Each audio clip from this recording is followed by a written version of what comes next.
Marc chapitre 12. On va prendre à partir du verset 28 jusqu'au verset 34.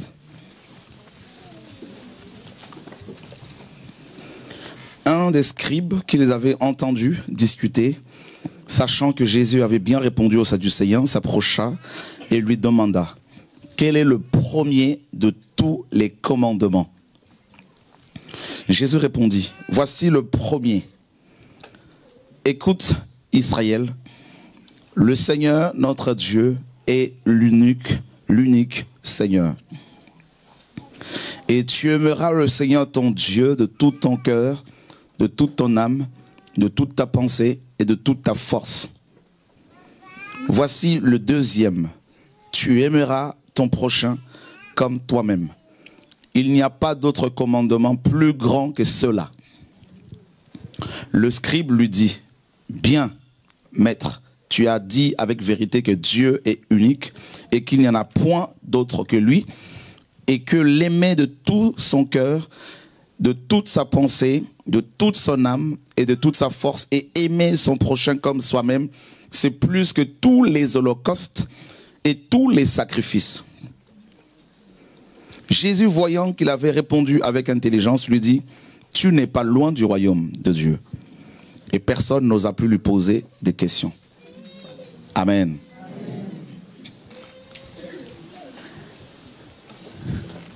Le Seigneur, comme vous savez, mes amis, vous qui notamment lisez souvent la Bible, les lecteurs, les personnes qui méditent la parole savent que Yeshua, notre Seigneur, a eu souvent affaire à ce groupe de personnes, c'est-à-dire les scribes, des grands docteurs, des gens qui passaient toute leur journée dans la méditation, qui avaient fréquenté les grandes écoles, l'école de Shammai à l'époque et d'Hillel. Et ces scribes étaient redoutables parce qu'ils connaissaient la Torah.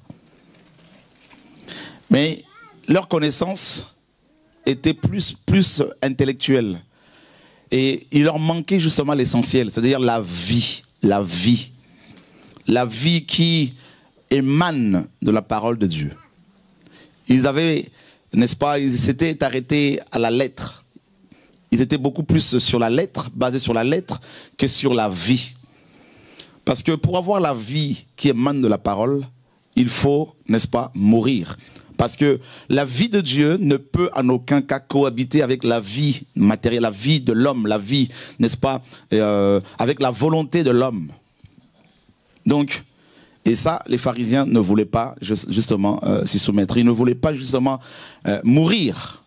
Parce que pour avoir la vie du Seigneur, la vie éternelle, il faut mourir. Paul disait que Christ était sa vie et que mourir lui était un gain. Or justement, on ne veut pas mourir. Beaucoup ne veulent pas mourir. Pas la mort physique forcément, mais la mort par rapport à sa propre vision, sa propre volonté, ses propres projets, n'est-ce pas? Et ça, on a du mal. Et c'est pour cela que vous verrez que beaucoup de personnes ont toujours du mal, bien qu'elles se disent chrétiennes, mais elles ont du mal à appliquer la parole, à obéir à la parole de Dieu. Et quand le Seigneur est venu, justement, il a trouvé que les Juifs, notamment les pharisiens, les sadducéens, les pharisiens, les scribes, tout ça, connaissaient la Torah. Mais il leur manquait l'essentiel, la vie. Vous voyez? Et ils avaient enlevé ces deux lois fondamentales. Et ils les avaient remplacées par leurs traditions. Ils avaient plusieurs traditions, plusieurs coutumes, n'est-ce pas, comme vous le savez. Et dans Matthieu 15, le Seigneur leur disait, vous avez annulé la parole de Dieu au profit, n'est-ce pas, ou par vos traditions que vous avez établies. Et vous avez beaucoup d'autres observances comme ça que vous avez mises en place. En fait, quand Moïse a reçu la Torah, il y avait, mes amis, Moïse n'avait pas du tout établi le judaïsme. Dieu n'a pas créé ou fondé le judaïsme, cette religion. Ça c'est venu avec les hommes, avec leur interprétation de la Torah. Vous voyez, ils ont, mes amis, défini Dieu à leur manière. Ils avaient une conception de Dieu qui n'avait rien à voir avec la parole révélée. Voyez, frères. Et ils avaient établi également à l'époque, donc des apôtres, deux grandes écoles rabbiniques. L'école de Shammai. Shammai était un grand docteur de la parole, de la loi. Il était rigoureux, n'est-ce pas? Et de cette école, justement, étaient sortis les zélotes, n'est-ce pas? Les révolutionnaires de l'époque, les nationalistes, tout ça. Et ils avaient une interprétation de la Torah très très littérale et très aussi charnelle. Et ils se servaient souvent des armes pour se défendre. Et il y avait une deuxième grande école également, l'école d'Hillel, qui était un peu plus modérée, et d'où est sorti justement Gamaliel, le docteur qui a enseigné Paul, l'apôtre, avant que le Seigneur ne l'appelle. Donc ces deux grandes écoles, frères, n'est-ce pas, et formaient justement les scribes de l'époque. Mais la vie de Dieu n'était pas dans ces écoles, bien évidemment. Et quand le Seigneur est venu à cette époque, il a trouvé justement le judaïsme. Il a trouvé que les chefs des Juifs avaient, mes amis, négligé la vie, n'avaient pas la vie de Dieu. Pourtant, ils avaient la Torah, ils pouvaient bien évidemment invoquer le Dieu d'Israël avec sincérité, mais il leur manquait la vie. À tel point que quand Yeshua est né, ils n'ont pas su, ils n'ont pas été visités. Et qui sont ceux qui ont reçu l'interprétation? C'était des magiciens, n'est-ce pas? Des satanistes, des sorciers, des astrologues, qui ne cherchaient même pas Dieu, qui n'étaient même pas dans le temple, en train de sacrifier. Ils étaient dans la nature en train de chercher à tirer des pronostics en observant, n'est-ce pas, les étoiles, les planètes. Et ce sont eux qui ont reçu la révélation sur la personne de Yeshua et le lieu exact, n'est-ce pas, de sa naissance. Et quand les mages arrivent à Jérusalem pour demander où était, n'est-ce pas, pour poser la question à Hérode, savoir où était le lieu de la naissance du Messie, Hérode a convoqué justement ces grands docteurs, ces grands théologiens, ces érudits de la parole, de la Torah de l'époque. Et il leur pose la question, où est le lieu, l'endroit, la ville où devait naître le Messie? Et ils ont répondu effectivement, naturellement, c'est à Bethléem, comme cela a été écrit. Mais il leur manquait le lieu exact, la maison, la rue, tout ça. Là. Il leur manquait cela, le quartier. Là, il fallait la révélation. Il fallait être conduit par l'esprit. Mais le problème, c'est que eux, ces grands docteurs de la loi n'étaient pas du tout conduits par l'esprit parce qu'ils ne connaissaient pas la vie de l'esprit de Dieu. Donc du coup, avec leur connaissance intellectuelle, ils donnaient naissance aux religieux. Parce qu'on ne donne que ce que l'on a. Un docteur de la théologie qui n'a pas la vie de Dieu, même s'il t'enseigne pendant 10 ans, il ne va pas te communiquer la vie. Il va te communiquer la connaissance. Et la connaissance ne peut en aucun cas, la connaissance sans la vie, la connaissance intellectuelle, ne peut pas te donner le pouvoir sur le péché. C'est pour cela que beaucoup de chrétiens dans nos assemblées ont du mal à marcher sur le péché, à vaincre, à dominer les pensées charnelles qui les envahissent. Voyez? C'est tout simplement parce qu'ils n'ont pas reçu la vie. Ce sont des religieux. Et Yeshua a trouvé cette religion, le judaïsme, qui était devenu une forteresse, une prison pour les personnes qui cherchaient Dieu sincèrement. Et ils ont créé cela, ils ont créé cette religion. Et vous savez quoi? Ils avaient également mis en place plein de sacrifices. Et le Seigneur leur dira même dans Matthieu 23, n'est-ce pas? Malheur à vous parce que vous, n'est-ce pas, exigez, vous payez la dîme de la menthe, de la rue, de la nette, et vous négligez ce qui est plus important de la loi, c'est-à-dire la miséricorde, la justice. Vous voyez, Yeshua faisait allusion à ces deux fondements, à ces deux commandements, n'est-ce pas? Deux lois fondamentales dont il est question dans Marc chapitre 12. La vie de Dieu. Et c'est exactement ce que nous voyons également actuellement. Et frère, je me suis rendu compte, après tant d'années de prédication, que la majorité de nos églises actuelles sont devenues comme des arrêts de bus où des hommes et des femmes font la queue en attendant un bus qui doit les conduire en enfer. Parce que aujourd'hui, si vous voulez aller en enfer plus rapidement, eh bien, fréquentez les assemblées actuelles. Baptistes, pentecôtistes, les églises indépendantes, méthodistes, catholiques, fréquentez-les et je vous assure que vous avez plus de chances de vous retrouver en enfer qu'au ciel. Pourquoi? Parce qu'on va vous bourrer le crâne avec des sacrifices qu'il faut faire. Voyez? Des offrandes qu'il faut donner. Mais on ne vous communique pas la vie. Voyez, frère? Alléluia. C'est pour cela que vous avez du mal à craindre Dieu. Parce qu'on ne peut pas craindre Dieu si on n'a pas la révélation de sa personne. Voyez? Et ça, c'est le premier commandement. Tu aimeras le Seigneur ton Dieu de tout ton cœur, de toute ton âme, de toute ta force, de toute ta pensée. Ça, c'est le premier commandement, nous dit Yeshua. Ici, là, c'est Jésus qui parle. Donc, frère, on a intérêt à croire Jésus plutôt que les hommes. Quand Jésus dit quelque chose, c'est ça. D'accord? Il a dit, tout passera, mais mes paroles, ses paroles à lui, ne passeront jamais. Donc, je préfère plutôt croire à Yeshua que les religieux. Vous savez pourquoi beaucoup de païens ne veulent pas se convertir? Vous savez pourquoi beaucoup de Français ne veulent pas se convertir? Parce qu'on leur a présenté l'église catholique et romaine. Ben voilà, le problème est là. C'est-à-dire, ce sont des pharisiens, ce sont des sadducéens, c'est la même chose. L'histoire se répète.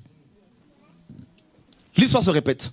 On a des écoles théologiques, des écoles, des universités théologiques, bibliques, aux États-Unis partout, à Strasbourg, mais ça donne quoi? Ça forme des religieux qui à leur tour ils vont former ou donner naissance à des chrétiens religieux. C'est pour cela que beaucoup de chrétiens ont aussi leur gourou, leur prophète à qui ils payent les loyers comme j'ai dénoncé la semaine dernière. Les chrétiens d'origine africaine ou antillaise, ici ils vivent à Paris, ils ont leur gourou au pays à qui ils envoient de temps en temps de l'argent pour qu'ils leur, n'est-ce pas, sortent des prophéties sur leur futur. Et ce sont les mêmes qui reçoivent le message de la vérité et qui vont aussi là-bas se faire laver avec de l'eau, avec du sel. Vous voyez, parce que vous savez pourquoi? Parce qu'ils ont été, ils sont nés dans la religion. C'est-à-dire, on les a habitués à des sacrifices. C'est pour cela que beaucoup vont jeûner matin, midi, soir pour avoir la puissance. Voilà la religion. C'est-à-dire, on vous a fait croire qu'en jeûnant, vous allez obliger Dieu à agir.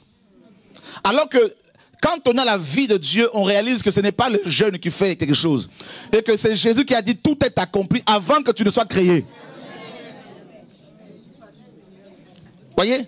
Mon peuple est détruit parce qu'il lui manque la connaissance. Et c'est terrible. Qui peut dire parmi les chrétiens là, trouvez-moi un seul chrétien qui peut dire qu'il jeûne plus que les bouddhistes et les moines bouddhistes, qui eux peuvent rester 50 jours sans manger, sans boire. Est-ce que c'est pour autant qu'ils ont la vie éternelle? Non. La religion. Je ne dis pas qu'il ne faut pas jeûner, comprenez mon langage. C'est-à-dire Dieu est tellement puissant, il est tout puissant. Qui sommes-nous, nous, humains, avec de la poussière, de l'argile? Qui sommes-nous pour oser dire qu'en jeûnant 3 jours à sec, nous allons obliger Dieu d'agir? Quand il a créé toutes choses, avant même de créer Adam, quand il a dit que cela était bon, tout était bon, on était où? Il a dit à Job, quand j'ai créé le monde, tu étais où? La poussière que nous sommes. Nous n'osons même pas nous approcher des rois de ce monde. N'est-ce pas? Et nous allons nous tenir devant le roi des nations, de l'univers, et oser lui donner des ordres. Voilà la religion. Et autre sacrifice, ça, le jeûne, autre sacrifice. On vient comme ça avec sa dîme, le 10% de son salaire, n'est-ce pas? Des feuilles, du papier, avec du papier et de l'encre. Et on t'a fait croire qu'en allant devant Dieu avec ce feuille, ce papier, ce bout de papier que tu peux brûler toi-même, on t'a fait croire qu'avec ce bout de papier qu'on appelle dîme, tu peux maintenant obliger Dieu de te bénir. Voilà la religion, le christianisme.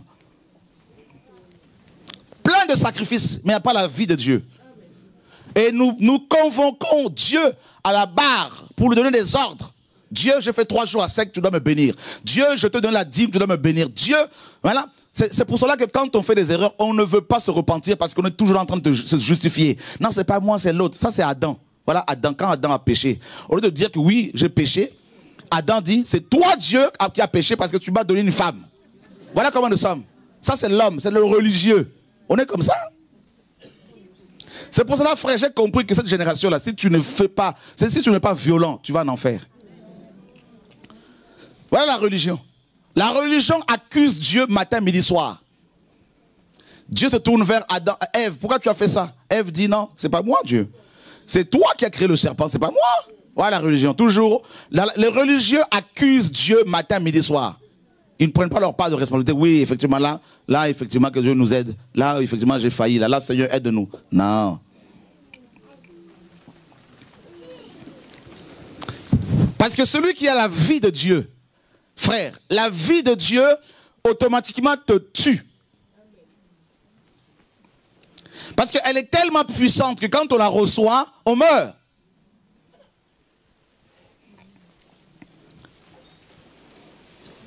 Alléluia. Amen. Oh Dieu.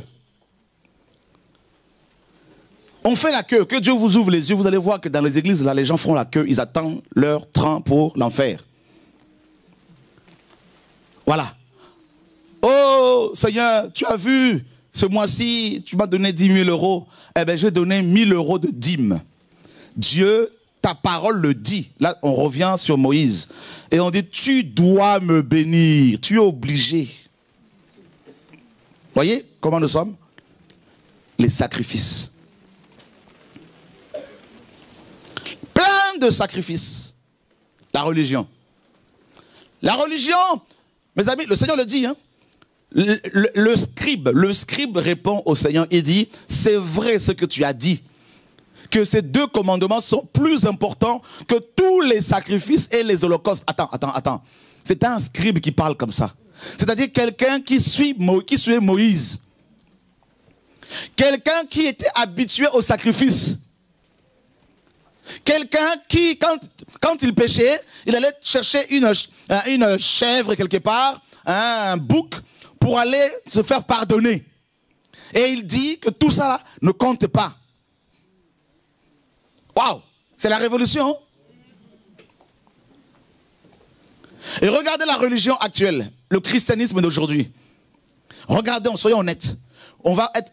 Si on est suffisamment honnête, si vraiment on a un tout petit peu de conscience, on ne peut que admettre que dans nos églises d'aujourd'hui, quand les gens font le sacrifice, ben, tout le monde est content.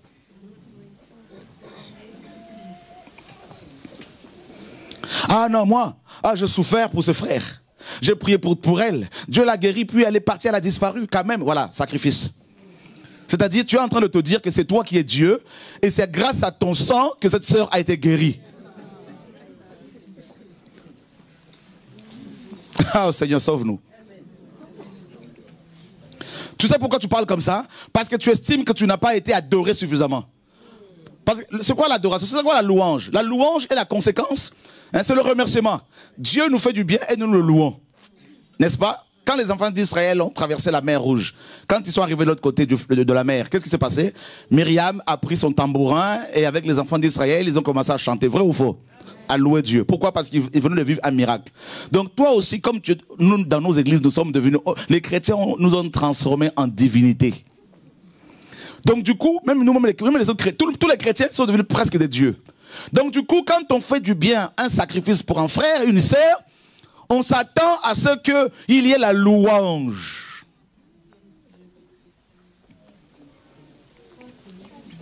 C'est pour cela que je vous dis de la part du Seigneur, moi, je crie. Je vous ai dit, hein, je crie. Pourquoi? Parce que je veux me sauver moi-même. C'est pour sauver ma peau, mon âme. C'est pas pour... Parce que je me suis rendu compte que nos églises là sont devenues des tombeaux. C'est grave que les gens veulent l'adoration, les sacrifices. Ah, c'est grâce à moi. Si cette sœur aujourd'hui peut parler parce que j'ai prié pour sa délivrance, oh, je prié pour sa guérison, elle n'avait pas d'enfant, je priais pour elle, mais quand même aujourd'hui, quand même, elle n'est même pas reconnaissante. Voilà, parce que tu t'attendais à être loué. Nous sommes devenus des consommateurs de l'adoration des frères et sœurs. C'est pour cela que je tiens à vous dire, frères, beaucoup de chrétiens ne partiront pas dans l'enlèvement. Je vous assure, même dans cette salle-là, ça se trouve que s'il y a l'enlèvement, peut-être même pas 10 personnes vont partir. Croyez-moi ou pas, ce n'est pas mon problème. Mais au moins, vos oreilles entendent ces choses.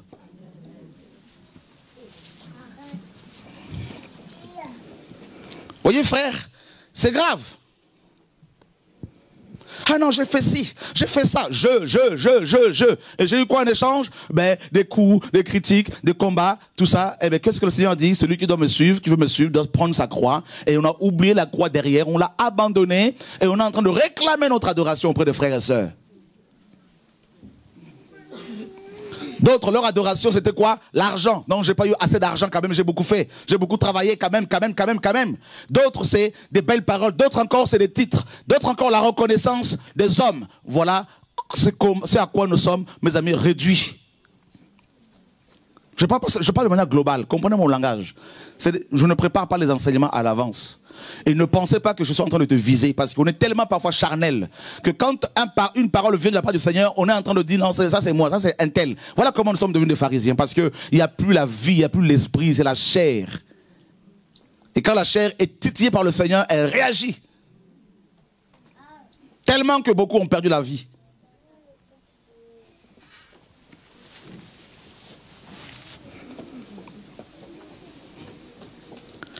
Dieu, le jour de l'enlèvement, la frère, il y aura des surprises. Les gens vont être complètement dépassés. Ils vont arriver comme ça à la réunion de réveil, ils vont voir que tout le monde pratiquement est là. Ils ne vont même pas s'en apercevoir. Je vous ai dit de la part du Seigneur, beaucoup de nos églises, là, quand il y aura l'enlèvement, beaucoup ne vont même pas se rendre compte. Ils vont continuer leur réunion normalement. Je suis convaincu que les églises pentecôtistes seront au moins une semaine après qu'il y a eu l'enlèvement. Les catholiques, peut-être un an après. Tellement qu'il y aura très peu de gens qui partiront. Je vous dis, hein? Les sacrifices. Vous savez, ça c'est l'homme. Regardez les acteurs à Hollywood là-bas. Là. Ils ont leurs étoiles. Hein? Vous voyez? La reconnaissance. La glorification de l'homme. Voilà. Voilà, c'est ça. C'est-à-dire, on ne veut plus que Dieu nous récompense, on veut que les hommes le fassent. On veut être acclamé, on veut être magnifié, on mange ça, on boit ça. C'est devenu un repas quotidien. On est devenu gras à cause de l'adoration des frères et sœurs. C'est pour cela que des pasteurs vont réclamer leur salaire auprès des chrétiens. Parce qu'ils estiment qu'ils leur donnent la parole et ces derniers doivent leur rendre la gloire, la louange, par l'argent.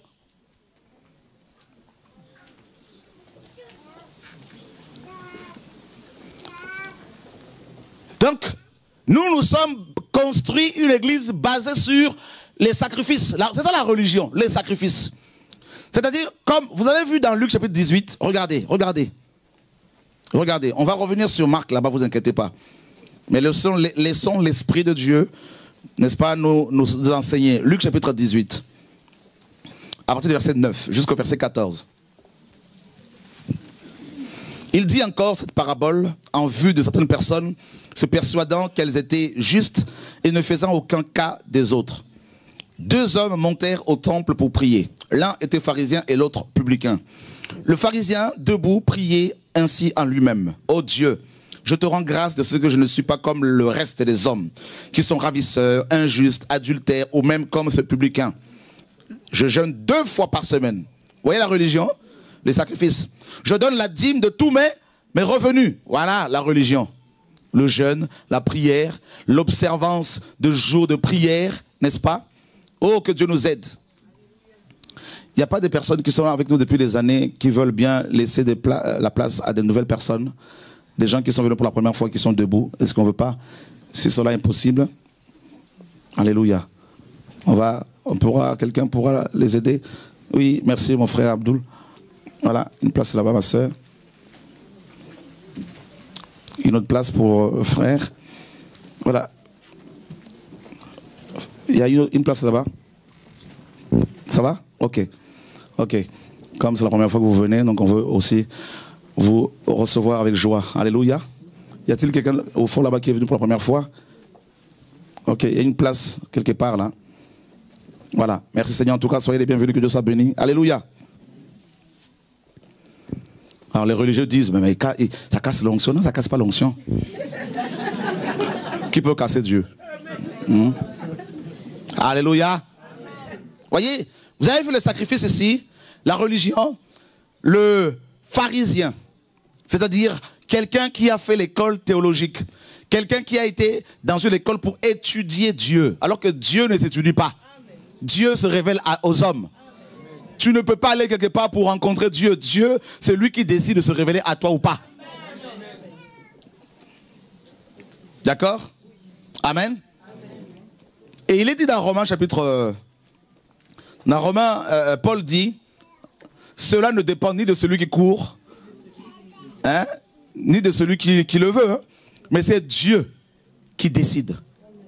Quand est-ce qu'il peut se révéler à toi? Quand est-ce qu'il peut, n'est-ce pas, t'appeler ou pas? Donc, voyez, donc nous parlons de la religion, hein, de l'amour pour le Seigneur qu'il faut avoir. Donc la différence entre la religion et la relation, n'est-ce pas, entre l'homme et Dieu. Donc c'est deux choses diamétralement opposées. La religion, c'est quoi? La religion est un ensemble de traditions d'hommes, tout simplement. Des dogmes, des traditions, des paradigmes que les hommes ont mis en place.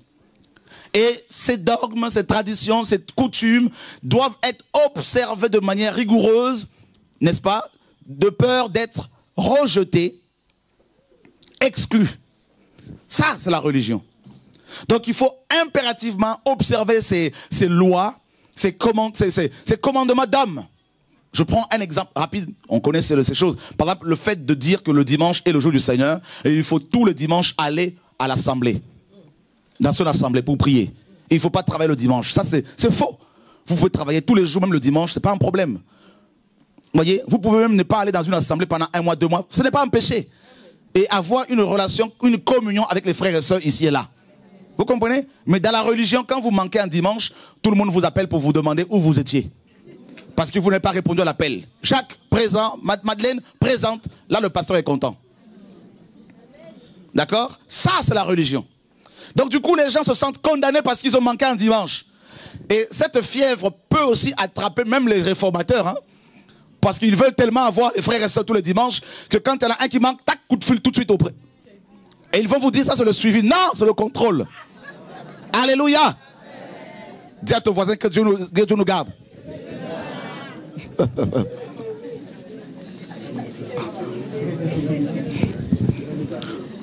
Dieu sauve-nous. Alléluia. Il y a une différence entre être membre d'une église locale et être membre du royaume de Dieu. Quand on est membre du royaume de Dieu, on peut ne pas être dans une assemblée pendant quelque temps. Et beaucoup, les religieux, les pharisiens modernes vous diront, eh bien, vous êtes rebelles. Un électron libre. Je sais que ça va bousculer encore nos paradigmes. Hein? Dis à ton voisin, on va te bousculer.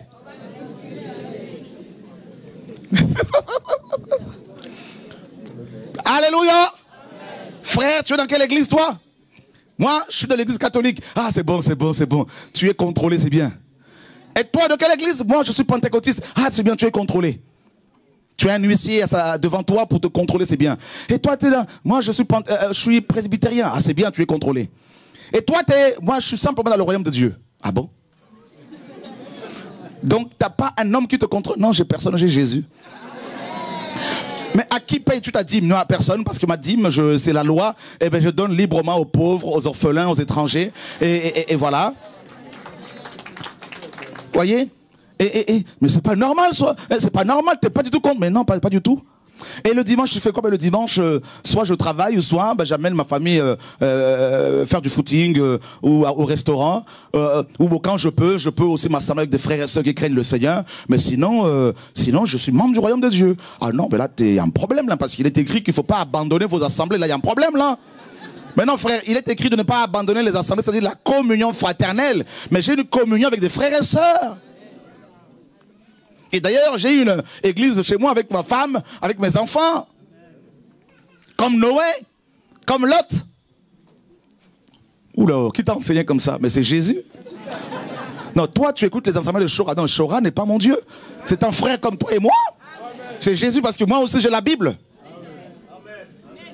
Alléluia. Oula, là, tu es enseigné, toi. Là, tu as affaire à un pharisien qui veut te contrôler. Et il s'aperçoit que tu connais la parole plus que lui parfois parce qu'il y a l'esprit en toi et qu'il ne peut pas te contrôler, c'est fini. Le pape vient-tu de quelle obédience, de quelle... non, monsieur le pape, avec tout le respect que je vous dois, Jean-Paul II ou je ne sais pas, Ratzinger, je ne sais pas quoi, eh ben, je ne suis pas catholique. Le président de la Fédération protestante de France vient également. Tu es protestant, je ne suis pas protestant parce que Calvin n'était pas protestant. C'est vous qui les avez nommés protestants. Ah mais tu es méthodiste? Non, non, je ne suis pas... John Wesley n'était pas méthodiste. C'est vous qui avez nommé ces personnes-là méthodistes. La religion pue. La religion pue. Dis à toi, ça sent mauvais. La religion, non. La religion, frère, emprisonne les gens. La religion abrutit les frères. La religion avilit les gens. La religion endoctrine les gens.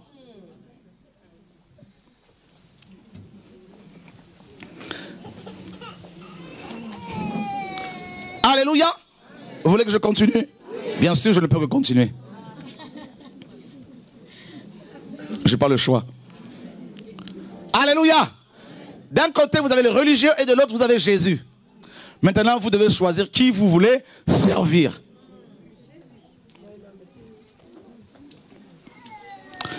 Mais ton église, là, est-ce qu'elle fait partie de la Fédération protestante de France? Non, non, non.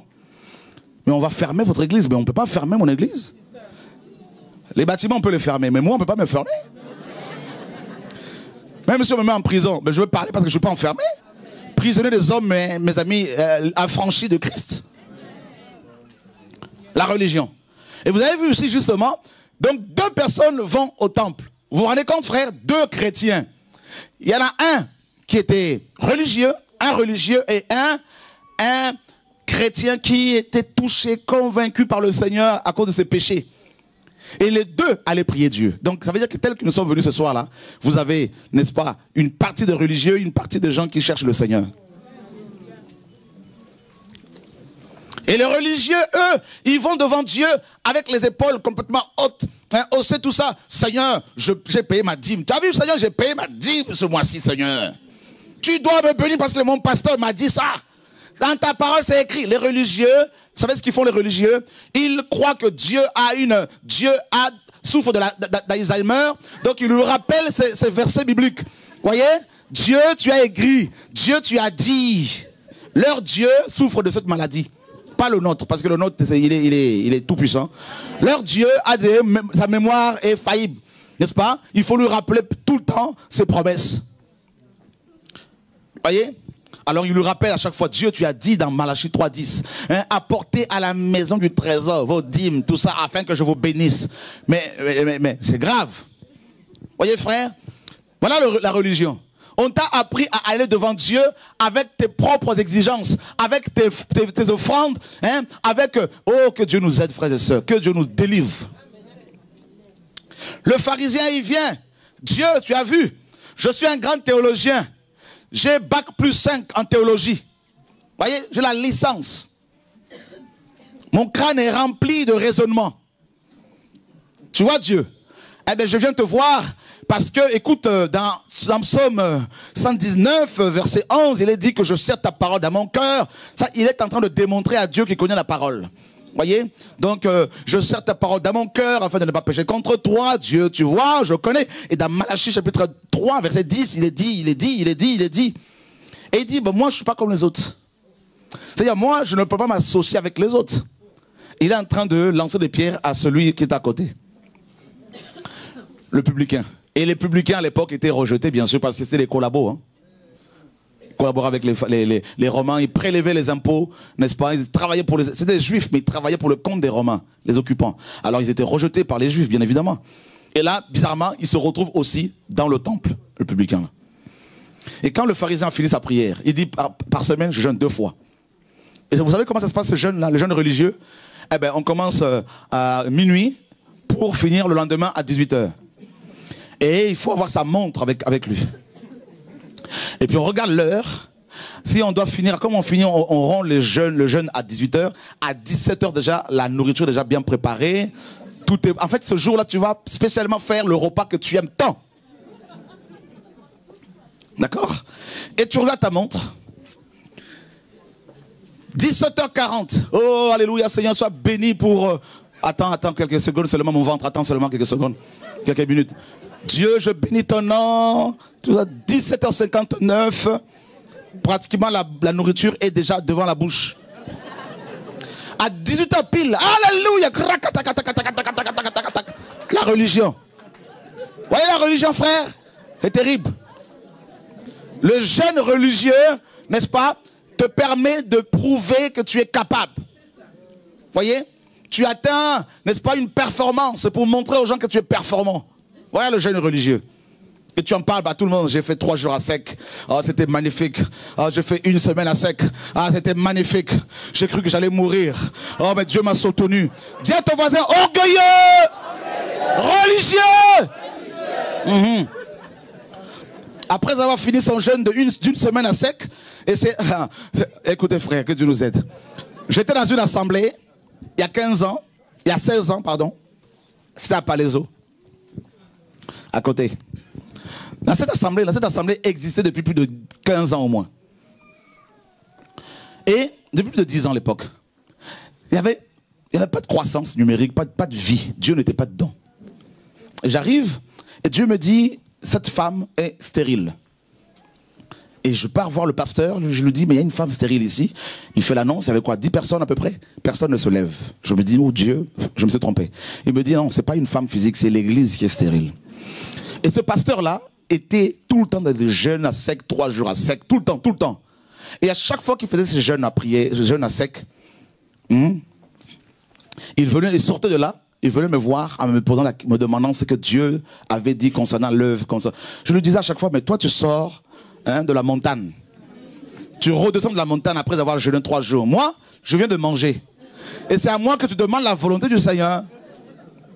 Bien sûr, il faut jeûner, je jeûne. Hein, quand Dieu me le... Il n'y a pas de problème, ne vous inquiétez pas. Le jeûne est biblique. Mais comprenez qu'il y a un jeûne religieux qui fait que beaucoup de gens pensent qu'après avoir jeûné comme ça, ils vont avoir de grandes révélations. Les sorciers font la même chose. Les bouddhistes. Voyez frère? Et le pharisien dit, Seigneur, t'as vu, j'ai jeûné 2 fois par semaine hein, quand même. Ah oui, je suis performant. Et puis ma dîme, t'as vu comment j'ai payé ma dîme? T'as vu? J'ai obéi à ta parole. Tu comprends, Seigneur, que je ne suis pas comme les autres, parce que lui, le publicain, là, il paye pas il nous vole, nous les juifs. Hein? Avec nos impôts, il prend nos impôts, mais il ne paye pas la dîme. Et le publicain qui était là à côté, à son tour, il n'osait même pas lever les yeux vers le ciel. Et il dit, Seigneur, sois apaisé envers moi. Il était plus humble. Le publicain ici, aujourd'hui, on peut le comparer à un païen, au païen.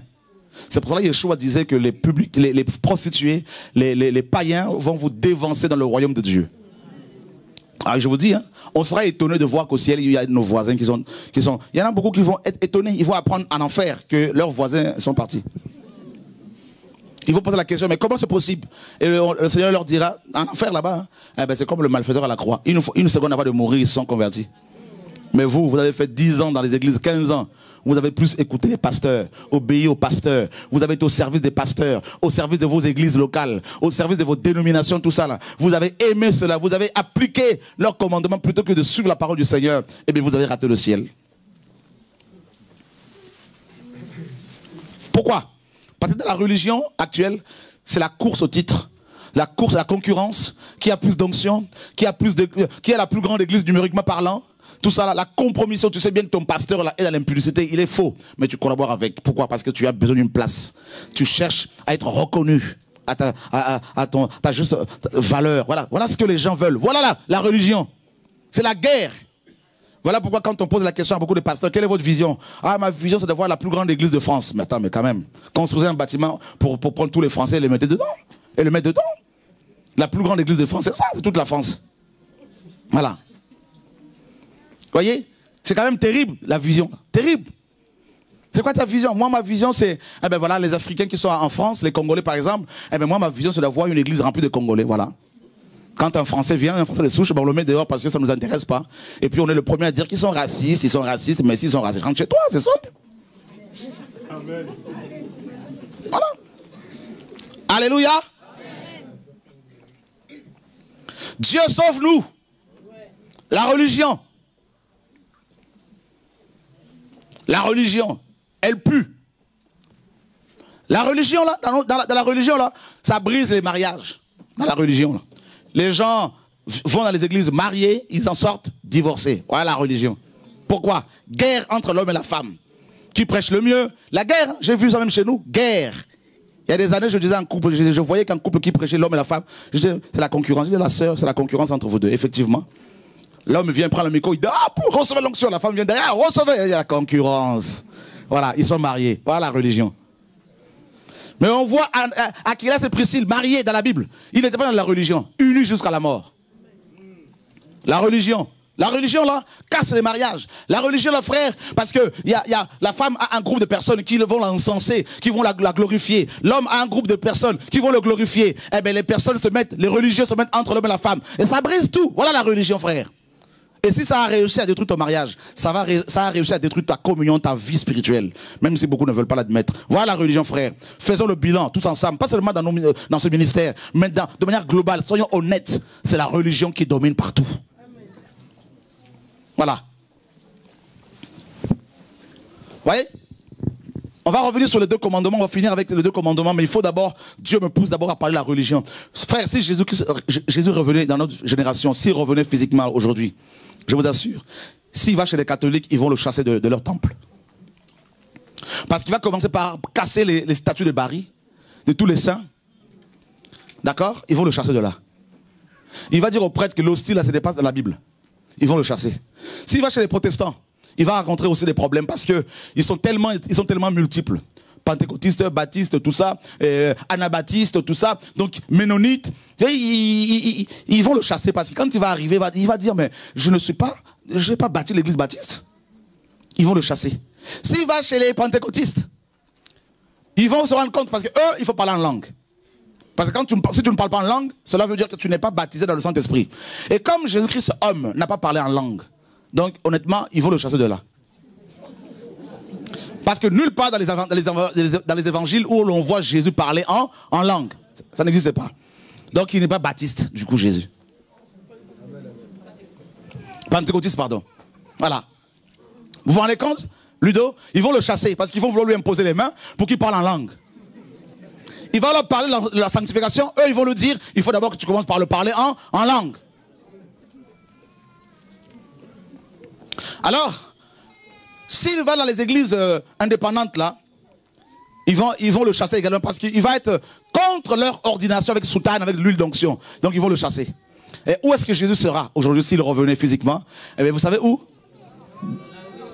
Dehors. Dans les parcs. Voilà. Et les vrais chrétiens seront où? Ils seront dehors, en train de le suivre partout.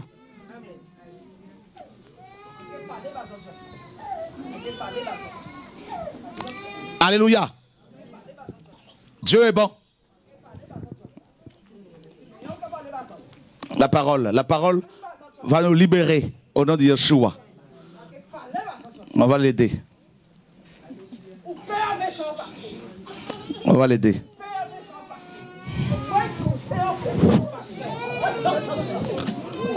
On va l'aider. Vous voyez, la parole, quand elle est donnée, les esprits se manifestent. On connaît cela, n'est-ce pas? Voilà. Voilà. On va l'aider. Que Dieu soit béni. Dieu est bon.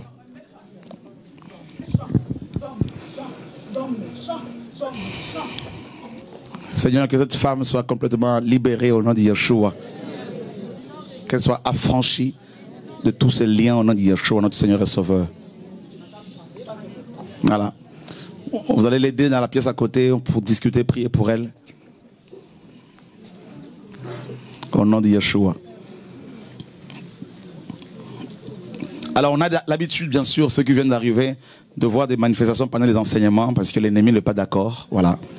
La parole dérange. Dans la religion, eh bien, les sorciers sont à l'aise. Ah, dans la religion, ils sont beaucoup. Ils sont beaucoup. D'ailleurs, c'est eux-mêmes qui dirigent. Hein, dans la religion. Ils sont là, assis. Ils balancent des flèches mystiques, des dards sur les frères et sœurs qui sont touchés. N'est-ce pas? Et les gens ne voient que du feu. Vous avez vu quand Yeshua est venu, la plupart des délivrances qu'il a opérées ont eu lieu où? Dans les synagogues. Et les démons, ils disaient quoi? Quand il allait dans ces synagogues et qu'il y avait des manifestations de démons, les démons disaient, qu'y a-t-il entre toi et nous? Tu es venu pour nous troubler ici. Donc ils étaient à l'aise là-dedans. Ils aimaient les prédications des chefs de synagogue, les démons. Vous voyez? Et Yeshua dit, justement, vous avez annulé la parole par vos traditions. Chrétiens, pendant des années, on nous a fait croire que, oh, alléluia, si tu ne donnais pas à Dieu ta dîme, tu étais maudit. Si tu ratais un dimanche, c'était grave. Hein? À qui on a dit cela?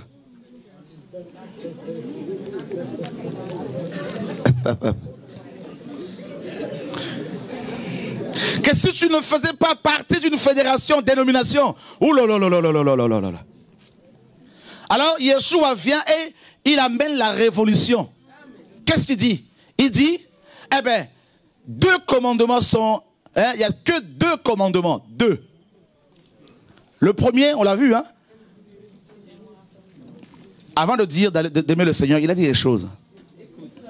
Écoute, en hébreu, Shema Israël, Adonai Elohenu, Adonai Echad. D'accord? C'est la prière, comme vous le savez, la prière la plus connue chez les Juifs. La prière la plus importante, c'est la foi, la confession de foi juive. Deutéronome chapitre 6, n'est-ce pas, à partir du verset 4. Shema Israël. Shema Israël, c'est le Shema. Shema ici, c'est écoute. Mais en hébreu, c'est écouter et comprendre. D'accord? Pas seulement écouter. Je prends un exemple. Parce que le premier commandement, vous pouvez l'écouter sans le comprendre. Je prends un exemple. On est tous là. Je veux crier un mot en lingala. Boni. Tout le monde a entendu, vrai ou faux? Est-ce que tout le monde a compris? Non. Pourquoi? Parce que pour comprendre, il faut être de la même culture que la personne. D'accord? Et il nous faut la culture du royaume de Dieu pour comprendre le langage de Dieu. C'est-à-dire, on peut prendre la Bible comme ça et lire de Genèse à Apocalypse parce que c'est en français et qu'on parle le français, on va comprendre de manière intellectuelle.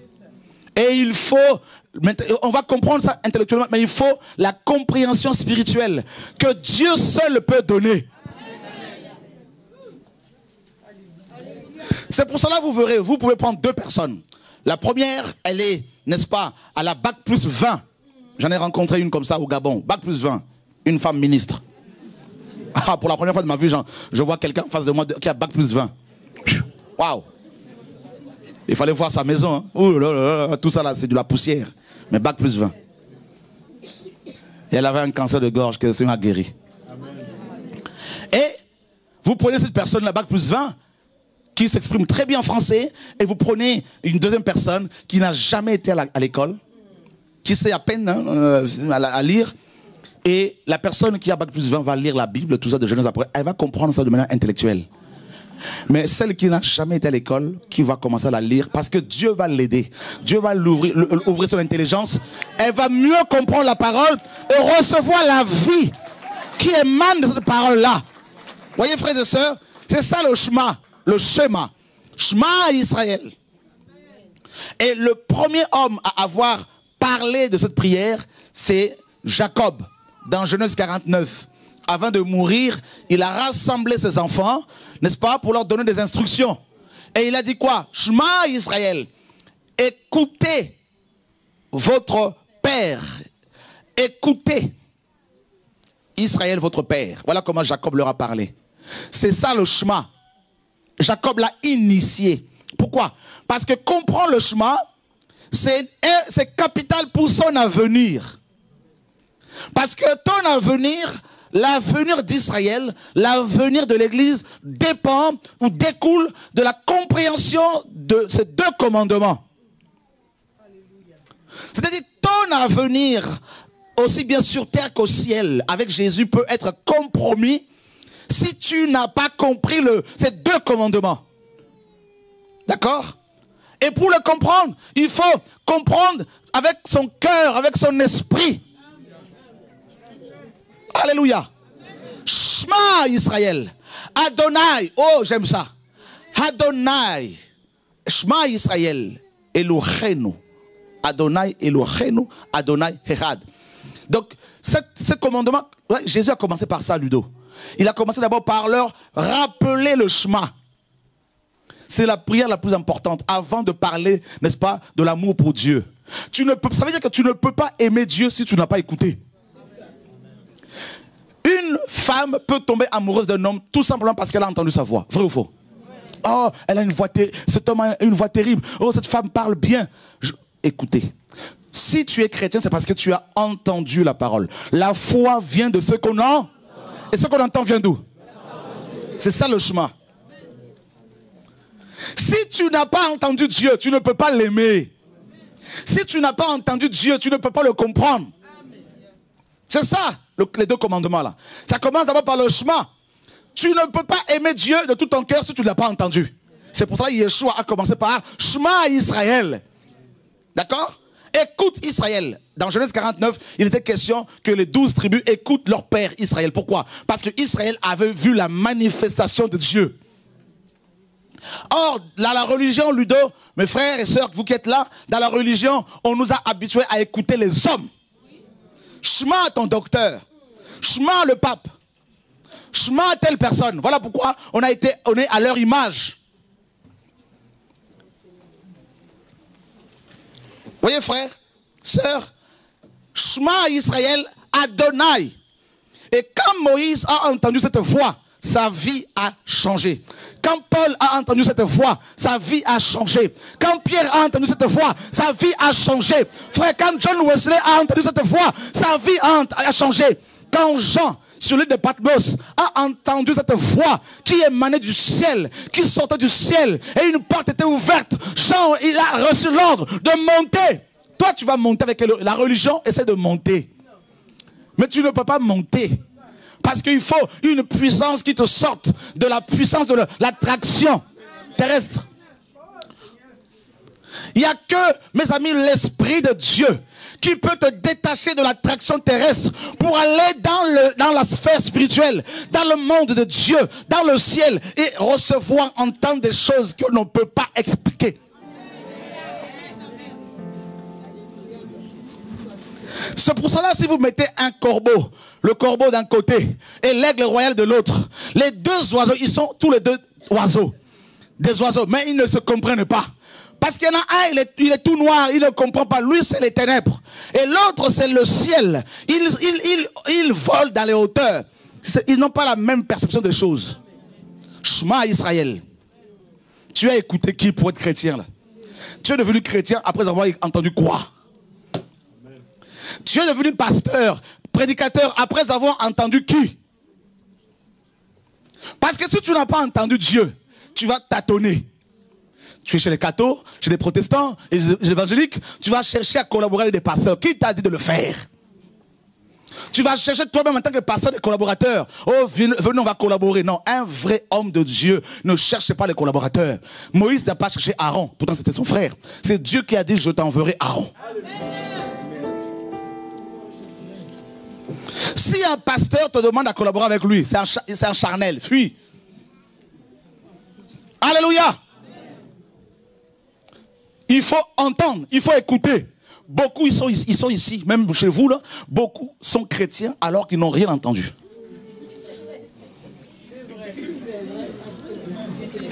C'est pour cela que quand il y a la tempête, ils abandonnent facilement. Parce qu'ils n'ont pas entendu Dieu. Ils ont entendu l'homme. C'est pour cela que quand l'homme tombe, il tombe aussi. Mon pasteur m'a déçu, alors je ne veux plus prier. Voilà, parce qu'il a entendu le pasteur. Regarde, Daniel, il était avec des gens, non? Daniel a été visité par le Seigneur Yeshua.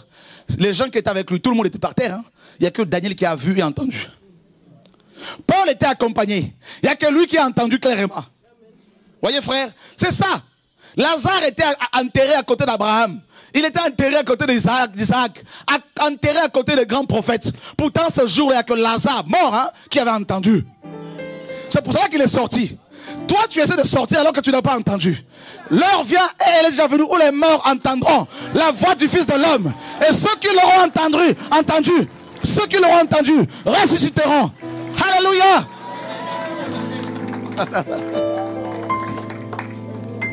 Tu ne peux pas sortir de ta tombe si tu n'as pas entendu le Shema Israël. Et attention, Shema Israël c'est quoi? Dieu te parle en te nommant parce qu'il connaît ton nom.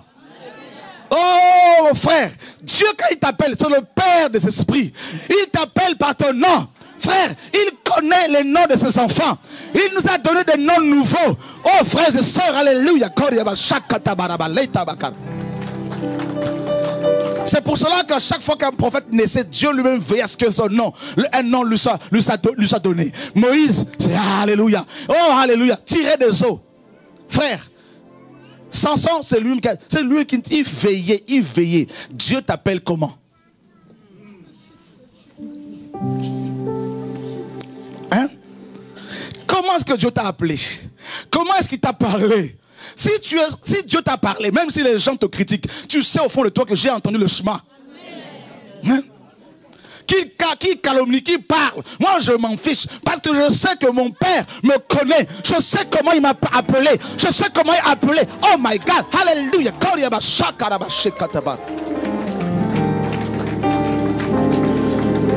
C'est pour cela les vrais enfants de Dieu dans cette génération dans laquelle nous sommes entendent le son de la trompette.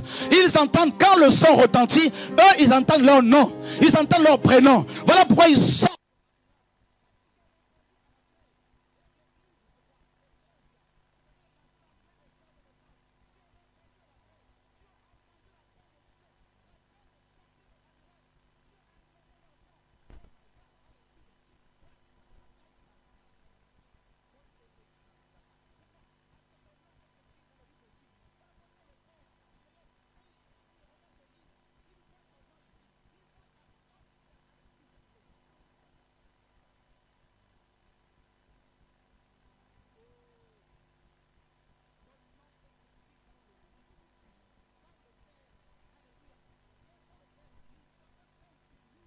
Là, il voit qu'il y a ton nom écrit avec le sang de l'agneau. Frères et sœurs, oh, c'est ça le chemin.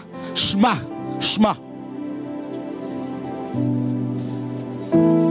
Pourquoi est-ce qu'il a dit en mon nom vous ferez? Dans le royaume de Dieu, c'est une affaire de nom. En mon nom vous ferez. En mon nom vous ferez. Le nom de Yeshua. Frère, Jesus Christ. Shema Israël. Et une fois que tu as entendu le nom de Yeshua, le nom de Dieu et ton nom, alléluia, le nom nouveau, Dieu te le communique, frère, alléluia. Et là automatiquement tu vas commencer à aimer Dieu maintenant, parce que tu te dis jamais homme n'a parlé comme cet homme, jamais homme n'a parlé comme cet homme. J'ai entendu Bouddha mais c'est pas comme ça, j'ai entendu Mohamed mais c'est pas comme ça, j'ai entendu Sora c'est pas comme ça, j'ai entendu Ludo c'est pas comme le Gilbert c'est pas comme ça. Et là c'est la voix comme le son d'une trompette. Et la trompette rassemble. Le rassemblement des élus. Le rassemblement, mes amis, des guerriers et des guerrières. Le rassemblement, mes amis, de l'épouse.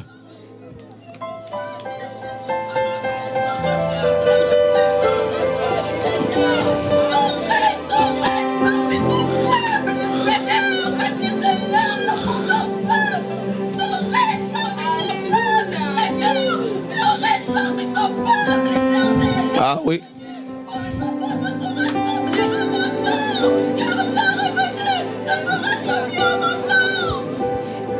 L'heure est venue afin que les gens se rassemblent en son nom.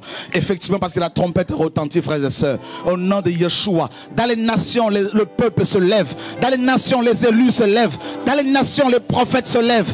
Dans les nations, les prophétesses se lèvent. Dans les nations, les guerriers et les guerrières se lèvent. Parce qu'ils entendent le chemin. Ils entendent le chemin Israël. Chemin Israël, chemin Israël, chemin Israël.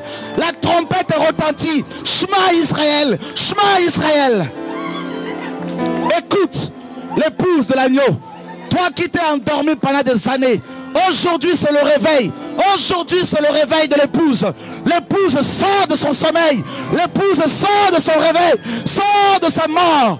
Et elle sort de cimetière, des tombeaux. J'ouvrirai vos tombes, ô mon peuple, et je vous sortirai de vos tombes. Je vous sortirai de la mort, ô mon peuple, et je vous libérerai de la mort, ô mon peuple. Je répandrai sur vous une eau pure, et vous serez purifiés. Je vous délivrerai de vos liens. Ô Shema Israël. Ô Shema Israël. Pendant des années, on t'a contrôlé. Pendant des années, on t'a étouffé. On ne veut pas que tu accèdes à la parole, que tu aies la vérité, que tu sois dans la lumière. Aujourd'hui, Dieu a décidé de t'éclairer, de te libérer. Aujourd'hui, le Père a décidé, n'est-ce pas, de te libérer de la mort, afin que tu le serves. Aujourd'hui, Dieu a décidé, n'est-ce pas, de répandre sur toi son onction, afin que tu ailles dans les trains, dans les métros, dans les bus, répandre la parole du temps. Oh my God, hallelujah. Ta femme ne t'empêchera pas de répondre à l'appel. Comme Lot, tu sortiras de Sodome et Gomorrhe. Même si elle veut rester dans Sodome, toi tu sors. Car le temps de répondre à l'appel est arrivé. Le temps de sortir de Sodome est arrivé. De sortir de ces églises est arrivé. Le temps est arrivé, chrétien. L'heure est arrivée enfin. Jesus Christ. Vous ne voyez pas que Jésus est là? Il est en train d'appeler son peuple depuis les nations. Il sort son peuple des nations païennes. Les bâtiments d'église seront vidés de chrétiens authentiques. Les chrétiens qui aiment Jésus quitteront ce bâtiment pour suivre Jésus de Nazareth, pour suivre le Seigneur. Ils répondent au chemin, ils répondent à l'appel. Shema Israël, Shema Israël, Shema Israël. Et Israël spirituel se réveille. L'épouse se réveille. Même les enfants se réveillent. Même les adultes se réveillent. Même les personnes âgées se réveillent. C'est le Shema Israël. Les nations se réveillent. Oh Shema Israël.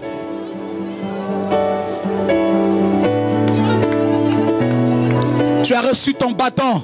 Le bâton de commandement. Pour intercéder en tant qu'intercesseuse. Pour intercéder. Pour jeûner et prier. Que Jésus revienne. Tu as reçu ce bâton, femme. Tu as reçu ce bâton, mon frère. Tu as reçu ce manteau, mon frère. Pour ton pays, pour ton île, pour ta nation, pour ta ville. Bannis la peur, tu ne mourras pas. Car Dieu n'a pas fini avec toi. Ils vont te faire la guerre, mais ils ne pourront rien contre toi. Tu vas détester le péché. Tu vas haïr le péché. Tu vas haïr le mal. Oh oui, Shema, Shema Église. Shema Israël, aime ton Dieu de tout ton cœur. Tu vas détester le monde et tu vas tomber amoureux de Jésus de Nazareth. Ton Dieu, ton époux, ton bien-aimé chéri. Shema Israël, la jeunesse va retrouver sa vigueur, va retrouver sa persévérance. Oh oui. Shema Israël, tu ne pourras plus faire marche arrière. Tellement que tu aimes Jésus maintenant. Tellement que tu es amoureuse de lui. Tu es amoureux de lui. Tu vas aimer Jésus plus que ton église. Plus que les hommes. Plus que l'argent. Plus que toute chose. Plus que ta voiture. Tu vas l'aimer plus que la prédication. Plus que le ministère. Tu vas l'aimer plus que tout. Femme de prière. Femme de consécration. Tu vas tellement l'aimer que tu vas pardonner à ton voisin. Tu vas pardonner à tes ennemis. Tu vas prier pour ceux qui te persécutent. Tu vas bénir ceux qui te maudissent. Car tu as écouté Dieu. Car tu aimes Dieu. Car tu es tombé amoureuse de Jésus de Nazareth.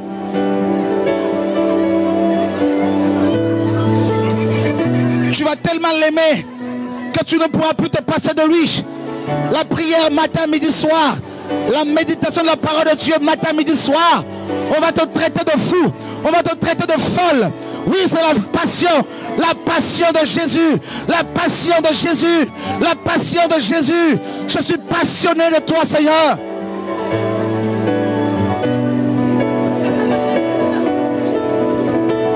La maladie ne pourra plus t'arrêter. La mort ne pourra plus t'arrêter. Car tu vas proclamer le retour de ton bien-aimé, le retour de ton époux. Oh, la prédication de la croix est une folie pour ceux qui périssent.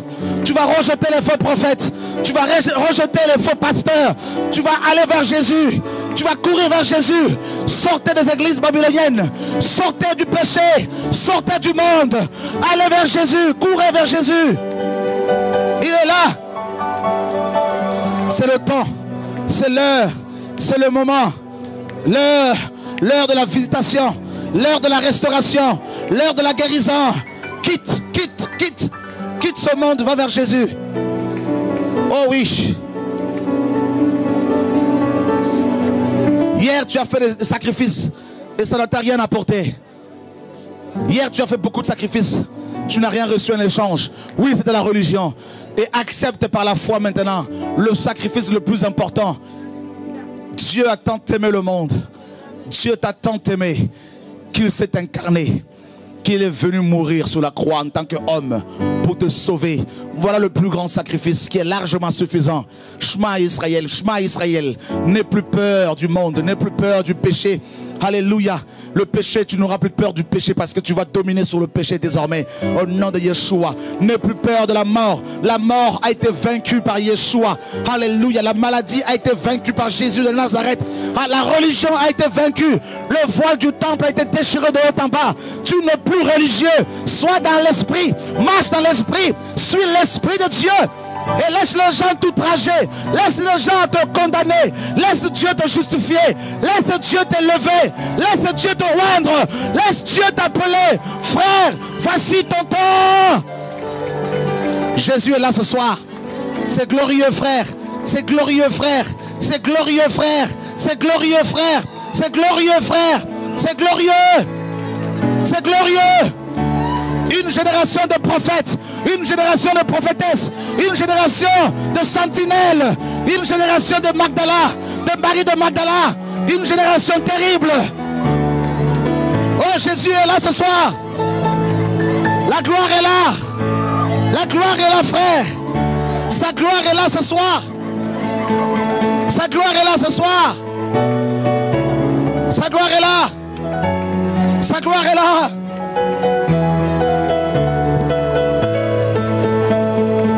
Tu seras justifié comme le publicain.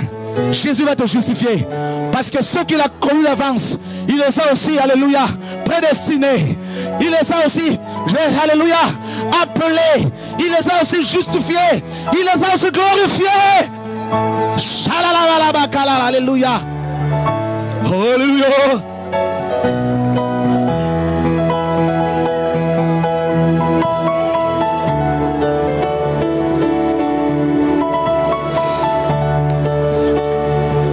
Jésus, tu es saint. Si tu as du mal à pardonner, alors reçois d'abord le chemin. Plus tu vas aimer Dieu, plus tu vas pardonner. C'est comme ça fonctionne. Cet homme t'a blessé, cet homme t'a délaissé. Jésus te reçoit. Il te reçoit favorablement. Il te dit, tu dois pardonner. Comme je t'ai pardonné, mon enfant. Tu dois pardonner si tu veux vivre ma gloire. Car je t'ai pardonné avant que tu ne pêches. Je t'ai pardonné avant que tu sois créé. Mon sang a coulé dès la fondation du monde. Tu dois pardonner. Être dans le chemin de Dieu. Se recevoir son pardon. Et pardonner en retour.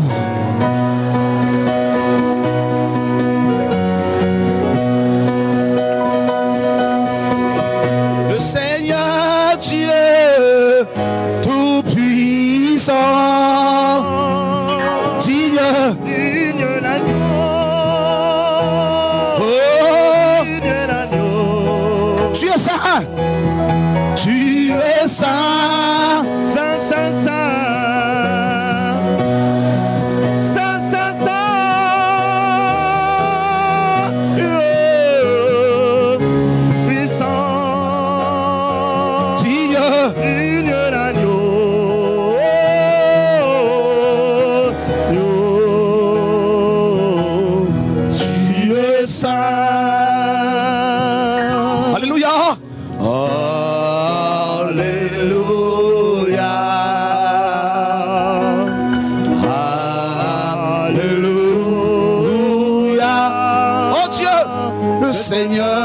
puissant, roi des rois.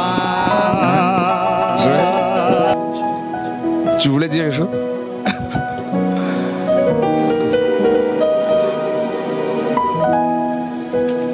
C'est normal ce qui se passe ici. C'est tout à fait normal. La vie de Dieu. Alléluia. Vous savez, quand on allait dans les boîtes de nuit, pour nous c'était normal.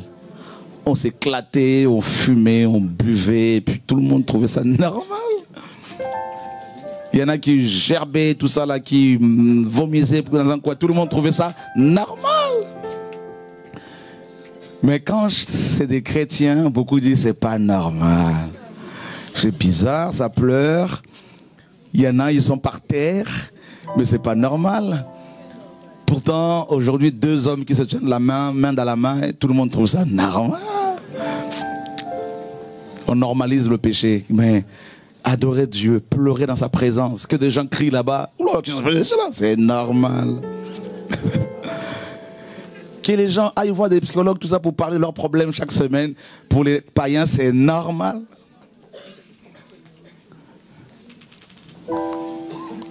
Waouh. Vous savez, beaucoup on a du mal parfois à pardonner hein, en tant qu'homme. Eh bien, si vous voulez pardonner facilement, il faut d'abord recevoir le pardon de Dieu. C'est le chemin. Quand on réalise, si on réalise à quel point Dieu nous a aidés, Dieu nous a pardonné, eh bien, si quelqu'un vient vraiment pour se repentir, on ne peut que pardonner. Vous voyez, c'est ça le chemin. Le chemin à Israël. On entend Dieu, on reçoit sa parole parce qu'il parle directement à ton cœur. Et ton cœur est touché. Touché. Et tu te dis là, aujourd'hui, là, Dieu m'a parlé. Ah, je ne peux plus marcher comme hier. Ah, je ne veux plus fumer. Je ne veux plus boire. Je ne veux plus convoiter. Je ne veux plus me mettre en colère inutilement. Je ne veux plus écouter les gens qui veulent me sortir du plan de Dieu. Non, là, c'est fini. Cette fois-ci, là, je veux obéir à mon Dieu. Là, c'est le premier commandement. Aime ton Dieu de tout ton cœur. Voyez, si tu aimes Dieu de tout ton cœur, tu ne vas plus être idolâtre. Même si un pasteur ne t'impose pas les mains, mais tu te dis, Dieu m'a déjà imposé les mains. Voyez? Et ensuite, on va aimer pour son prochain comme pour soi-même. N'est-ce pas? C'est-à-dire, je ne veux pas être contrôlé, donc je ne veux pas contrôler les autres. C'est ça, les deux plus grands commandements. C'est tout. Quand le Seigneur va revenir, beaucoup vont aller le voir. Seigneur, pendant 10 ans, j'ai prêché. Le Seigneur dira, c'est bien. D'autres, pendant 30 ans, j'ai même fêté mes 50 ans de ministère. Le jubilé. Le Seigneur dira, c'est bien tout ça, mais moi, j'en ai fait seulement 3 ans. Oh là là là là. Mais à la fin, je dis à mon Père, j'ai achevé l'œuvre que tu m'as donné à faire. D'autres viendront, Seigneur, moi je fais 40 jours comme Moïse, 2 fois 40 jours. Le Seigneur dira, c'est bien, mais où sont les 2 commandements? Qu'as-tu fait de ces 2 commandements? Je disais hier à Bruxelles, voilà, il y a quelqu'un qui s'appelle Marie-Jeanne. Marie-Jeanne est restée 9 mois dans le ventre de sa mère. Et dans le ventre de sa mère, elle n'avait aucun diplôme. Aucun.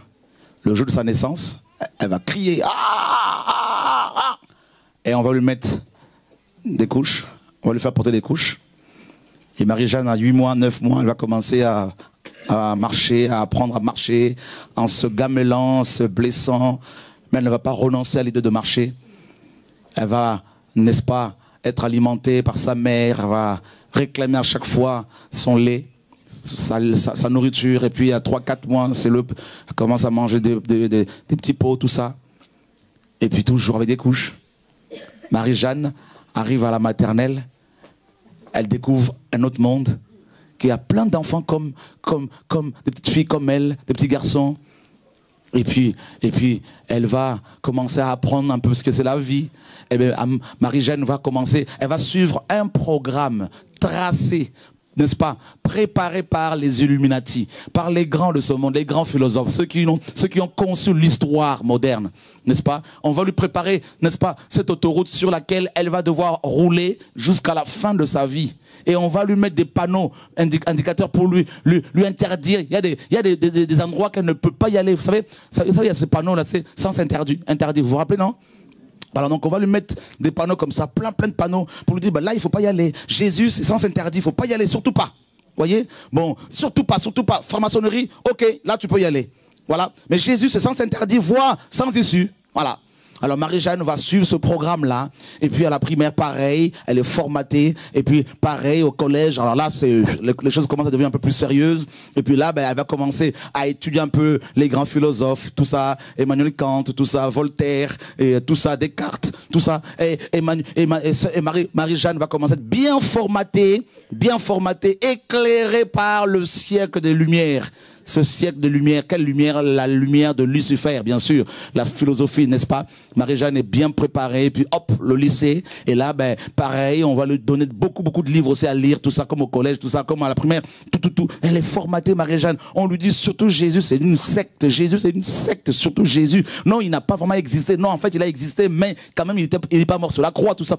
Elle est formatée, Marie-Jeanne. Vous voyez, non? Et elle sort de là, du lycée, elle va à la fac. À l'université, voyez, et là, pareil, elle va rencontrer tout un monde beaucoup plus différent que celui du collège ou du lycée. Et là, pareil, de nouveau, elle est bien formatée, Marie-Jeanne, vous voyez, elle a des œillères, tout ça, elle est muselée, elle suit les panneaux indicateurs parce que, vous voyez, c'est le code de la vie, vous voyez, non, que le monde, que les gens de ce monde ont conçu pour elle, comme le code de la route. Vous voyez, on est formaté comme ça, frères et sœurs, n'est-ce pas? Il y a des stops, vous voyez, il y a des panneaux, c'est le passage, tout ça. Voilà, c'est comme ça, Marie-Jeanne. Vous voyez, il y a des panneaux, céder le passage, parce que quand vous allez faire des démarches, certaines démarches, on vous dit là, il faut céder le passage à un homme, aux hommes riches. Vous voyez, vous êtes pauvres. Allez, stop, on attend. Et voilà comment on a formaté Marie-Jeanne. Et puis quand elle finit ses études, mes amis, universitaires, elle est sanctionnée avec un diplôme, vous savez, bac plus 10. Marie-Jeanne a le crâne rempli de philosophie. Vous voyez, non, Marie-Jeanne, complètement rempli de philosophie. Et puis voilà, Marie-Jeanne commence, après son diplôme, elle va tomber amoureuse, même bien avant, elle va se marier, elle va avoir des enfants. Et puis Marie-Jeanne s'aperçoit qu'elle commence à perdre ses cheveux, comme quand elle est née sans cheveux. Vous voyez, et la boucle commence à être bouclée, tout ça. Et puis Marie-Jeanne, pareil, elle commence à se retrouver dans la difficulté pour pouvoir marcher parce que ses jambes ne peuvent plus supporter son poids. Voyez, et puis sa peau commence à tomber, et puis Marie-Jeanne se retrouve avec du ventre malgré elle, tout ça. Voyez. Et puis Marie-Jeanne se retrouve sans dents parce que les dents tombent comme quand elle est née sans dents. Vous voyez, elle fait un retour à l'enfance, elle fait un voyage dans le temps, vous voyez, dans le passé. Voilà, c'est ça, c'est un film. Voilà, et puis Marie-Jeanne se retrouve sans dents, sans cheveux, et puis il faut une perruque, il faut un dentier. Vous voyez, et de nouveau Marie-Jeanne ne peut plus manger des entrecôtes parce qu'elle n'a plus de dents. Et Marie-Jeanne, ses enfants qui sont très occupés, elle la prennent et la mènent dans une maison n'est-ce pas, de repos, n'est-ce pas, de retraite, n'est-ce pas. En fait, il faut bien nommer les choses, mes amis, c'est maison de mort. On attend la mort, vous voyez, c'est ça. On amène Marie-Jeanne là-bas parce qu'elle est bien riche, mais par contre, elle n'a plus sa mémoire parce que c'est à l'Alzheimer, tout ça. Et puis, ça tremblote de partout, tout ça. Et puis, Marie-Jeanne n'entend plus correctement, on lui met un appareil auditif, il faut lui parler à l'oreille. Maman, c'est qui? Elle répond, tout ça là. C'est moi, ton fils, c'est qui? Maman, tu as mangé? J'ai pas dormi. C'est le monde à l'envers pour Marie-Jeanne. Elle ne comprend plus rien, tout est fini. Et puis, elle fait tout sur place. Vous voyez, elle porte des couches de nouveau parce qu'elle a une incontinence urinaire. Vous voyez, Marie-Jeanne redevient bébé, mais en mauvais état. Vous voyez, c'est fini. Elle ne peut plus grandir. Elle ne peut que, mes amis, de manière inéluctable, aller vers le séjour des morts, la tombe. Voilà. Et puis, bon, on va lui acheter, on va préparer déjà, mes amis, une place pour elle dans un cimetière. Mais Marie-Jeanne n'a pas eu le temps pendant 85 ans à préparer son au-delà, à préparer la vie après la mort, son éternité. Marie-Jeanne a été trompée par les philosophes qui actuellement eux-mêmes se retrouvent en enfer. Vous voyez, ils lui ont préparé ce code de la vie qui doit le conduire, mes amis, à destination, c'est-à-dire la mort. Voyez. Et puis Marie-Jeanne, voilà. Marie-Jeanne, un beau jour comme ça, le coup de fil sonne, je sais pas, ses enfants, votre maman vient de décéder, voilà. Et puis maintenant, qu'est-ce qui se passe? Ces enfants qui ne sont pas occupés d'elle, il y en a un qui est parti en Australie, qui a quitté la France parce qu'elle ne voulait plus être enquiquinée par sa mère qui était devenue trop embêtante. Et puis voilà, il apprend que sa maman est décédée. Et tous ces 10 enfants, tout le monde se retrouve à Paris parce qu'il faut se partager maintenant l'héritage. C'est la guerre entre les enfants maintenant. Pourtant, ils sont tous sortis d'un même endroit. Vous voyez, c'est la guerre maintenant des héritiers. l'héritier, qui va prendre quoi, tu as quoi, il y a des terrains là-bas, il y a là-bas, ici, moi je prends ci, moi je prends ça. Et voilà comment les enfants de Marie-Jeanne se retrouvent maintenant devant, n'est-ce pas, un juge pour être, mes amis, alléluia, pour régler leur litige. Voilà comment ça se finit. Et puis Marie-Jeanne se retrouve hors de son corps le jour de son décès et s'aperçoit qu'il y a une autre vie après, celle qu'elle a menée. Une vie beaucoup plus, mes amis, réelle que la vie terrestre. Et c'est trop tard pour Marie-Jeanne. Et elle passe son éternité dans un lac de feu. Et c'est fini. Et elle va retrouver Descartes, Emmanuel Kant, Voltaire qui, heureusement Voltaire, vous savez Voltaire a dit, après sa mort, 100 ans après sa mort, la Bible allait disparaître. Eh bien, sa propre maison d'édition a commencé à imprimer des Bibles, frère, à éditer des Bibles. Et Marie-Jeanne se retrouve avec Voltaire en train de brûler. Ça, c'est le cas de Marie-Jeanne, une païenne. Voilà, maintenant, il y a le cas de Jean-Pierre, un chrétien. Jean-Pierre a fait une adhésion à l'église évangélique. Jean-Pierre était beaucoup plus préoccupé par le ministère que par la relation avec le Seigneur et sa famille. Jean-Pierre voulait sauver le monde en oubliant sa propre maison. Jean-Pierre était zélé pour l'église plutôt que d'aimer sa femme et ses enfants. Jean-Pierre a délaissé ses enfants qui ont grandi sans connaître Jésus-Christ parce qu'il leur a montré une mauvaise image d'un père. Jean-Pierre voulait démontrer la connaissance et la puissance. Jean-Pierre a adhéré à une église religieuse dans laquelle il a appris à être beaucoup plus zélé pour les holocaustes, les sacrifices plutôt que d'aimer Dieu. Jean-Pierre était zélé. Chaque dimanche, il était à son assemblée. À cause de son zèle, à cause de ses dîmes, ses offrandes, il a été reconnu diacre.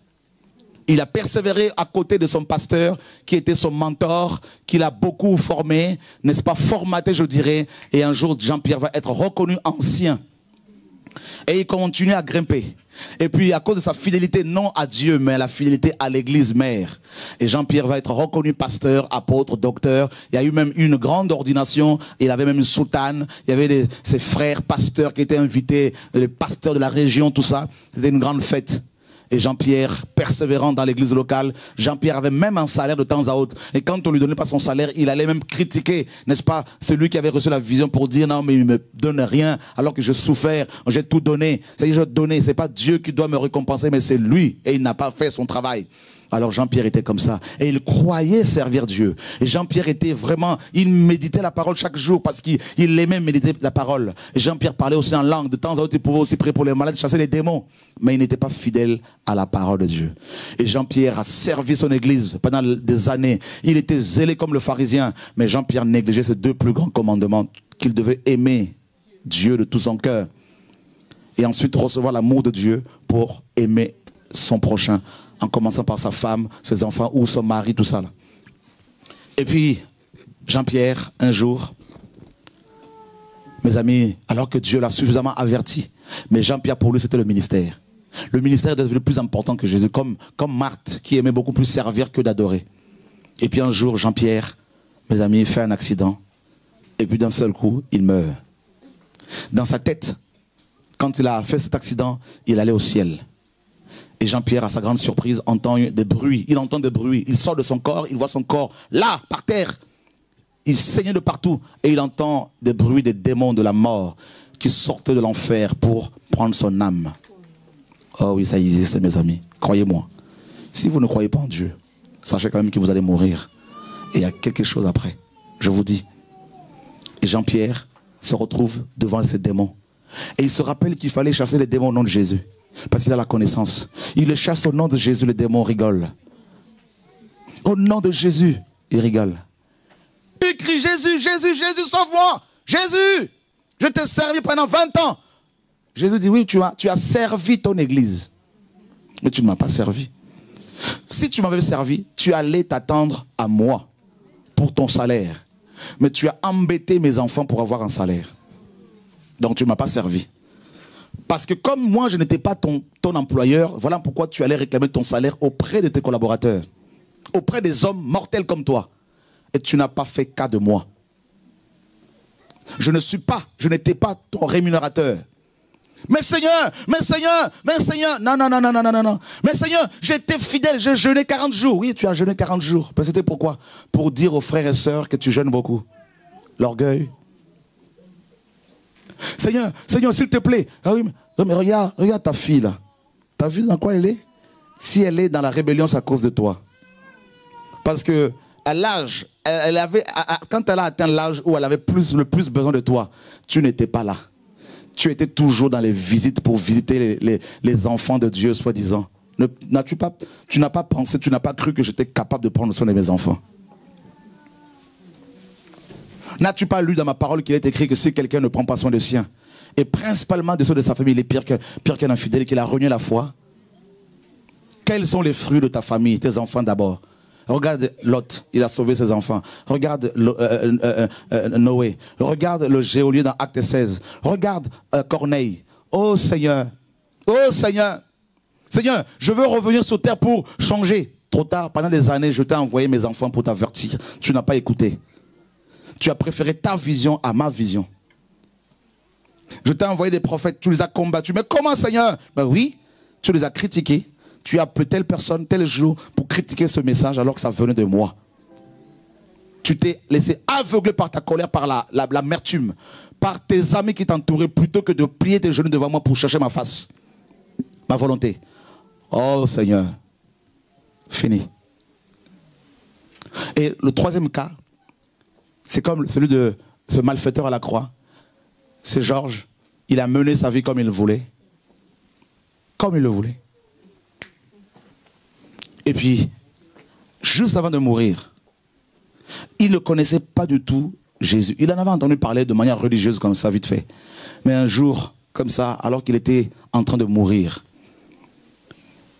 pendant longtemps, il aurait pu se convertir. Mais avant de mourir, comme le malfaiteur, il saisit l'occasion. Seigneur, pardonne mes péchés. Pourtant, il a fait n'importe quoi. Il a été avec plusieurs femmes.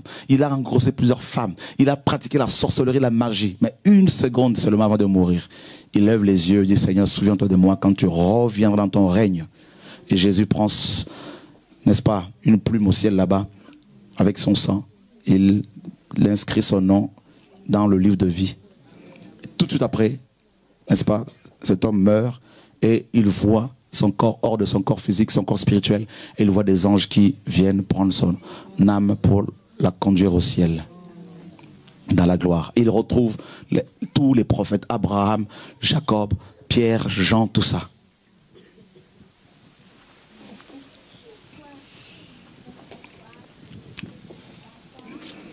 Ça va être terrible. Frère, c'est pas un jeu. Si hier on a cru que la vie chrétienne était un jeu, c'est pas un jeu. C'est une affaire personnelle d'abord. Avec qui parles-tu? Avec qui tu parles? Avec qui tu traînes? Qui veut donner sa vie à Jésus-Christ ce soir? Si tu ne l'as jamais fait, si tu veux donner ton cœur à Jésus, tu veux le recevoir? Viens. Qui d'autre veut le recevoir? Venez, vous qui voulez recevoir Jésus. N'ayez pas honte. Le Seigneur est mort à la croix pour vous. Et il vous appelle.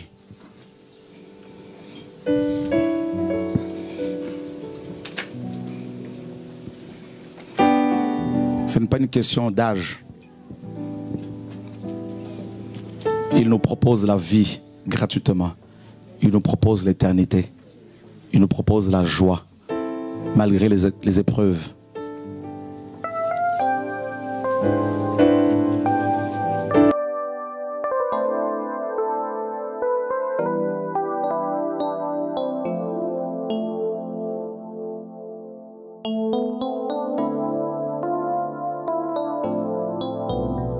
Tu sondes les Écritures, car tu crois avoir en elle la vie. Ce sont elles qui rendent témoignage de Jésus. Approche-toi de lui. Quiconque fait le mal et la lumière et a peur que ses œuvres soient dévoilées.